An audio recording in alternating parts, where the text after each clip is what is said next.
এবার শীতটা বেশ জাঁকিয়ে পড়বে, রাত্রে বেশ ঠান্ডা ঠান্ডা লাগে। রাতের দিকে চাদর ছাড়া ঘুমই হয় না। শীত এলে আমি কি করি জানো তো কাকা? ভোরবেলা উঠে পড়ি, উঠে পুকুরের ধার ধরে না কয়েক পাক দৌড়াই, গাটা তো গরম হয়ে যায়, তারপর কাঁথা মুড়ি দিয়ে ফের শুয়ে পড়ি। ওর ছোটার বয়স তুই ছুটছিস, আমার মতন বয়স হলে তাহলে বুঝতে। তার উপরে বাতের ব্যথা। হাঁটুর ব্যথাটা কেমন আছে কাকা? ভালো না, এই দেখ না কেমন ফুলে উঠেছে, দেখ দেখ। কই দেখি দেখি। ওরে বাপরে, ওরে বাপরে, ওরম করিসনি করিসনি। আরে ওইভাবে কেউ টেপে। ডাক্তার দেখাও না কেন কাকা? ডাক্তার বলি ভিজিটটাকে দেবে শুনি। অবিনাশ ডাক্তার তো আজকাল ভিজিট ছাড়া কথাই কয় না। তাও বটে, তল্লাটে আবার সে ছাড়া ডাক্তারও নেই। লুটে নিচ্ছে ডাক্তার। এই এই নাকি মানুষের জন্ম। চোখ মেলার পর থেকেই ডাক্তার, জমিদার, উকিল, মুক্তার, ছ্যা ছ্যা ছ্যা ছ্যা। এর থেকে না কুকুর বেড়াল হয়ে জন্মানো অনেক ভালো, বুঝেছো কাকা? হ্যাঁ, এই জমিদার যদি বাঘ হয় না, এই উকিল মুক্তার হলো গিয়ে কামট। এমন ভাবে কেটে নেবে না যে তুমি টেটটিও পাবে না। আমাদের জমিদার অন্তত তার থেকে ভালো। ভালো? বলো কি কাকা, তোমার কি মাথায় গন্ডগোল হয়েছে? তাহলে বলি শোন, আমাদের জমিদার মদ খাক, গাঁজা খাক, পাই ব্যবসা নিয়ে থাকুক, কিন্তু থাকে তো এখানে। তাই মানে পায়ে গিয়ে পড়লে পড়ে না, দুটো পয়সা মাফ করে দেয়। হ্যাঁ তা করে। কিন্তু পাশের মহলে জমিদার থাকে কলকাতায়, এই লম্বা দাড়ি, চোখে চশমা, মানে একটা পয়সা এদিক ওদিক ছাড়বার উপায় নেই। তো তুমি মরো আর উচ্ছন্নে যাও, বুঝলে? ওই তো হাসিম আসছে। কিরে হাসিম, মুখটা তোম্বা করে আছিস কেন? আল্লাহর জগতে আর কোনো বিচার নেই কাকা, কোনো বিচার নেই। কেন, কি হলোটা কি? আসিমউদ্দিনের সাওয়ালটা মারা গেল। হ্যাঁ বলো কি? কি করে? কাল সেজের বেলার থেকে খালি বেদভূমি আর দাস্ত, বেদভূমি আর দাস্ত, আজ আর টিকলো না। ডাক্তার ডাকেনি? আসিমউদ্দিনের আম্মি ডাক্তারবাবুর পায়ে ধরে কেঁদে উঠেছিল অবিনাশবাবু, কিন্তু এলো না। কেন? ডাক্তারের পরিবার শোকে দেখে না, তাই রাতের বেলা ডাক্তারবাবু বের হন না আর কি। সেও একটা কথা রে হাসিম, ডাক্তারের পরিবারটি অন্ধ সে আমি জানি, তাকে ফেলে রাতের বেলায় একা বেরোয় কি করে? ছাড়ো দেখি কাকা, পরিবারের উপর দরদ উঠলে উঠছে। আজিমউদ্দিন আম্মি ফিরতি পথে দেখেছে যে ঘোড়ার গাড়ি করে ডাক্তারবাবু বেরোচ্ছে। তাই নাকি চাচা? হ্যাঁ, হাসেম ঠিকই বলেছে কাকা, বক ধার্মিক, সব বক ধার্মিক। আজ পরিবার অন্ধ বলে দরদ উতলে উঠেছে, কাল দেখবে ঠিক আরেকটা বিয়ে করে এনেছে। এই ডাক্তার মুক্তারদের কারবার যে কি তোমরা কিছুই জানো না, তাই বলি যে আল্লাহর জগতে কোনো বিচার নাই, বিচার নাই। ও বাবা গো বাবা, এ কি সাত সকালে আমাদের কালে এরকম মাঘ ভাতারে হাসি ঠাট্টা? ভাবাই যেত না, তাই না পিসি? ভাবাই যেত না কি রে, দেখাই যেত না, দেখাই যেত না। মাঘ ভাতারে সেই রাত্রির বেলায় দেখা হতো। হ্যাঁ রে, চেয়ার টেবিলে বসে এরকম করে খাচ্ছিস যে সব এঁটো সেটকি হয়ে যাবে না? বৌমা, তুমি কিছু বলতে পারো না মা? ও মাই ডিয়ার পিসি, এটা হচ্ছে ডাইনিং টেবিল, এখানে সাহেবরা বসে খায়। ম্যাগে সাহেবদের আর কত নকল করবি রে? হ্যাঁ, যা ধম্ম বলে কি আর কিছুই রইল না?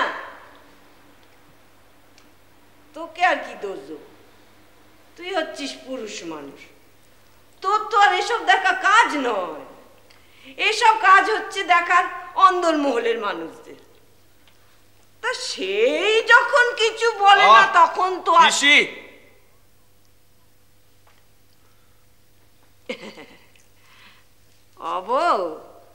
তোমায় আমি কিছু বলিনি মা, তোমায় আমি কিছু বলিনি।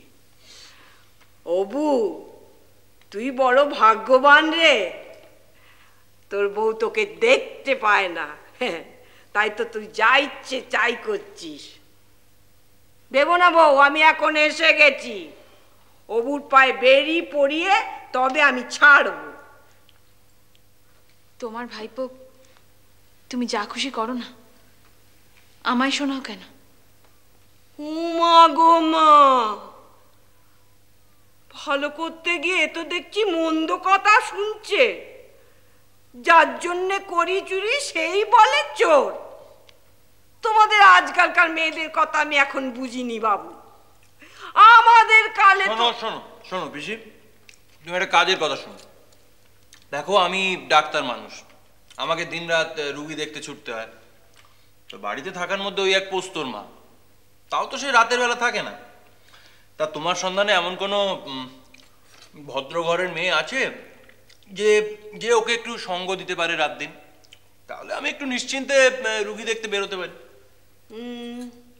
হ্যাঁ আছে, আছে, আমার ভাসুরজি আছে। আছে? হ্যাঁ, আরে ওই তো আমার ভাসুরজি রে, তোর মতন এরকম পাত্র পেলে আরে বিয়ে দিয়ে তারা বলতে যাবে রে। বিয়ের কথা তোমাকে কে বললো?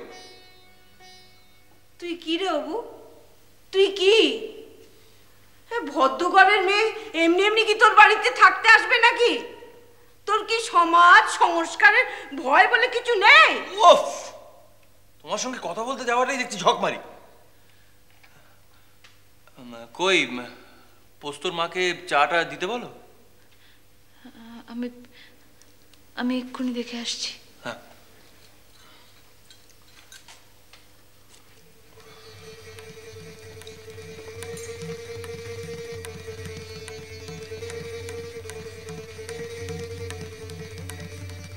অবু,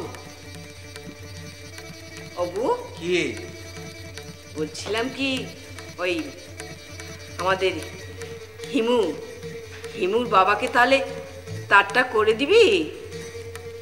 হিমুর বাবা? সেটা কি আবার? আরে ওই তো একটু আগে বললাম না, আমার ভাসুরজি রে, হিমাঙ্গিনী। আসতে বলি। বিয়েটি আমি করতে পারবো না পিসি। এরপর তোমার যা খুশি হয় তুমি তাই করো।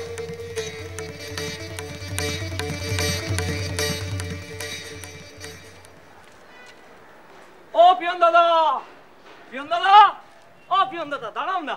হ্যাঁ, বলছি এত তাড়াহুড়ো করে চললে কোথায়? সেই পিছু ডাকলি? এই কি করবো, আমি ডাকতে ডাকতে তো তুমি যদি আমায় পেরিয়ে চলে যাও। ফের মিথ্যে কথা বলছিস না? রোজ রোজ রোজ রোজ তুই পিছু ডাকিস, তোর জন্য অযাত্রা অমঙ্গল কিচ্ছু বাদ যায় না আমার। আরে আমি কি তোমার মন্দ ভেবে? আসলে তুমি কোথায় যাচ্ছ সেটা জানতে আর কি। এই এই আমি কোথায় যাই না যাই তা তো তোর কি রে ছোড়া? দাঁড়া দাঁড়া, কাজ থেকে ফিরে আসি, তারপর তোর বাপকে বলে এমন ঠ্যাঙানি খাওয়াবো না। এই মরেছে, এই যে উল্টো বুঝলি রাম। না না না না না, ভেবো না রঙ্গ করছি। দাঁড়া, কাজ থেকে ফিরে আসি, তারপর তোর ব্যবস্থা করবো। এই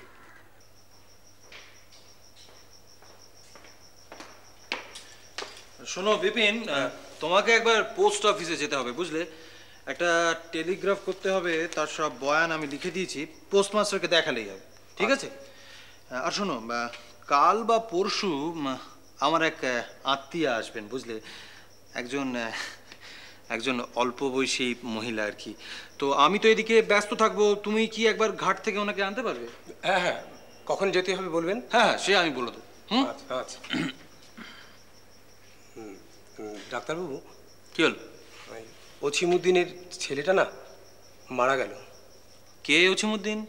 ওই যে যার বুড়িমা আপনার কাছে রাতে গিয়েছিলেন। ও আচ্ছা, কিন্তু আমি তো ওষুধ দিয়ে দিয়েছিলাম। হ্যাঁ, সেটা অবশ্য বলছিল। তবে আমার আর কি করার থাকতে পারে? হ্যাঁ, সেটা ঠিকই। ডাক্তারবাবু আছেন নাকি? কে? এই যে, এই তো ডাক্তারবাবু, আপনার তার আছে। ও আচ্ছা, ভালোই হলো। আপনার তারটা তাহলে ওনাকে দিয়ে দিই। তুমি দিয়ে দাও, আর বকশিস টকশিস যা দেওয়ার ওটা বাইরে গিয়ে আমি করে নেবো। আচ্ছা আচ্ছা, আর তুমি এগো, আমি যাচ্ছি। আচ্ছা যাও, চলুন চলুন।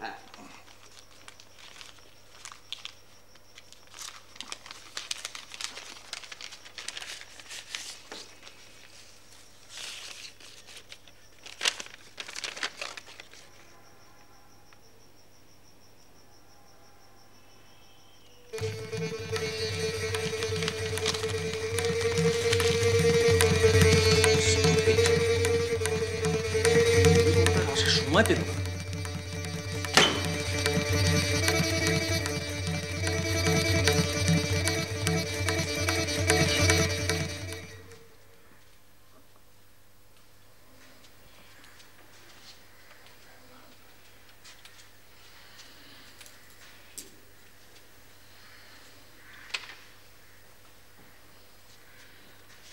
হ্যাঁ গো পোস্তর মা।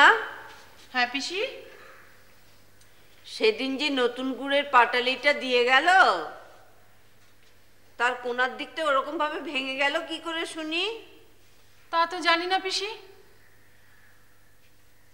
ও জানো না? না। বেশ, মেনে নিলাম তোমার কথা। দুধের কড়াতে দুধ অত কম হলো কি করে? ওই সাঁঝের বেলা একবার জাল পড়লো না, জাল পড়লে তো একটু কম হবেই। ও, তাও মেনে নিলাম। তেলের বাটির তলানি কুকটা গেল কোথায়? শীতের দিনে গায়ে খড়ি ওঠে, তাই মা ঠাকুরন বললেন ওটুকু গায়ে মেখে নিতে। বাবা বাবা, বেশ আছো, বেশ আছো। তোমাদের বাড়ি গিন্নি চোখে দেখতে পায় না, যা ইচ্ছে তাই করছো, আমোদে আছো, ভাড়া ফাঁক করে দিচ্ছ। তোমাদের আল্লাদির দিন বেশি দিন থাকবে না, বুঝেছো? বেশি দিন থাকবে না। এখন আমি এসে গেছি। হ্যাঁ। সে কি পিসি, আপনি এখানে পাকাপাকি ভাবে এসে গেলেন নাকি? ও মা, কথা শোনো। পাকাপাকি ভাবে আসতে যাব কোন দুঃখে শুনি? আমার কি ঘর সংসার বলে কিচ্ছু নেই নাকি? তবে হ্যাঁ, যতদিনে এখানে আছি ততদিনে একটা পাকাপাকি বন্দোবস্ত আমাকে করতেই হবে। সেটা কি পিসি? তোমার বাবুর আবার বিয়ে দিচ্ছি গো, বিয়ে। হ্যাঁ, বুঝেছো? এখন বুঝবে ঠেলা, কত ধানে কত চাল।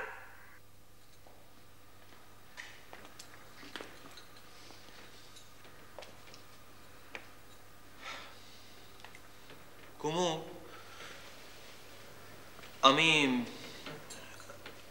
আমি বলতে ভুলে গেছিলাম যে এ কি করছো তুমি?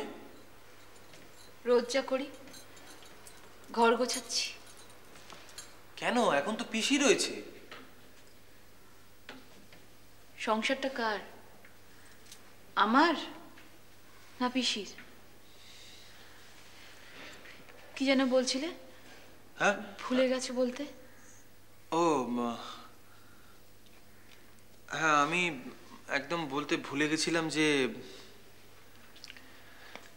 নিরুপম আসছে। দাদা? হ্যাঁ, কালকে তার এসেছে। কালকে তার এসেছে আর তুমি আজকে বলছো? কি করব বলো, আসলে মানে এত কাজের চাপ, আমি একেবারে ভুলে গেছিলাম। আজকাল তুমি একটু বেশিই খাটছো। কি করব বলো, উপার্জন করতে হবে না? সারা জীবন কি মফস্বলে পচবো? কলকাতায় যেতে হবে না?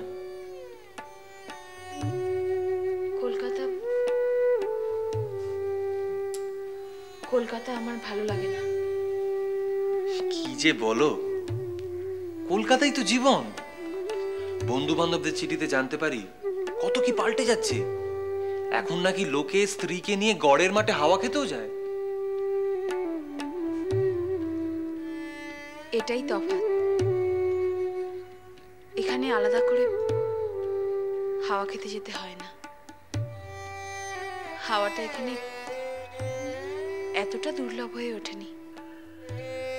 হ্যাঁ, হাওয়া দুর্লভ হয়নি, ম্যালেরিয়াও নয়। কলকাতায় তো শুনেছি প্লেগ,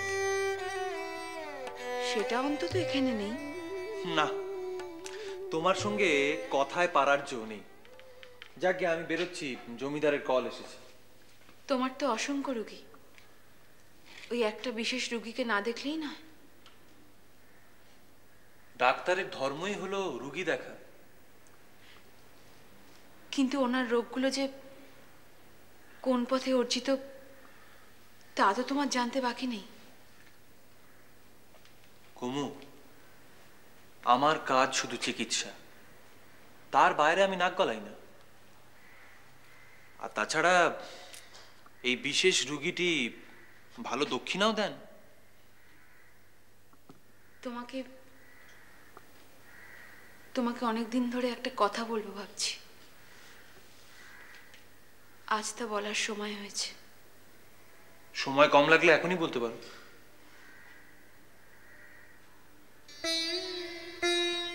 তুমি আর আমি যেভাবে জীবন শুরু করেছিলাম, তোমার কি মনে হয় না আজ তা পৃথক হয়ে গেছে?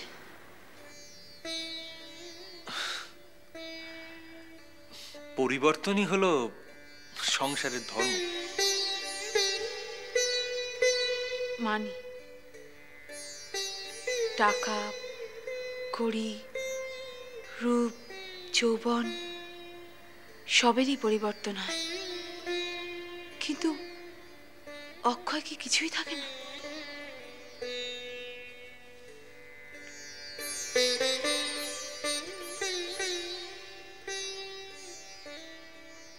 দেখো কুমু, আমি অনেকদিন ধরেই ভাবছিলাম যে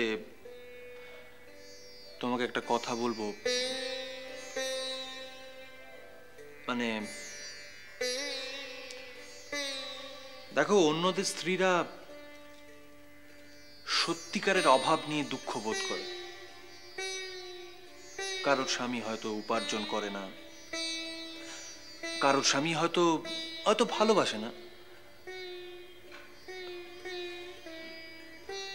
কিন্তু একমাত্র তোমাকেই আমি দেখেছি তুমি আকাশ থেকে দুঃখ টেনে আনো। আকাশ থেকে? আমার দুঃখের কি কোনো সঙ্গত কারণ নেই? আমার কাছে না, না, শুধু আমার কাছে কেন, কোনো সুস্থ বুদ্ধি সম্পন্ন মানুষের কাছেই নেই।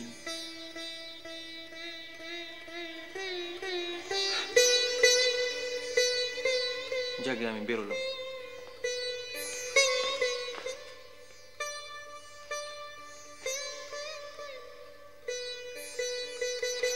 অবু, শোন একবার এদিকে, শোন না।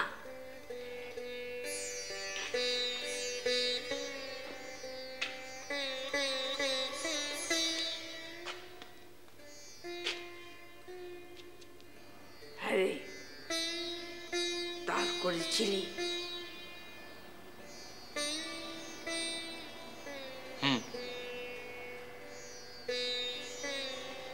উত্তর এসছে?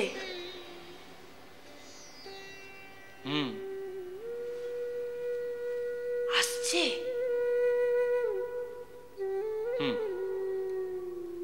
কবে?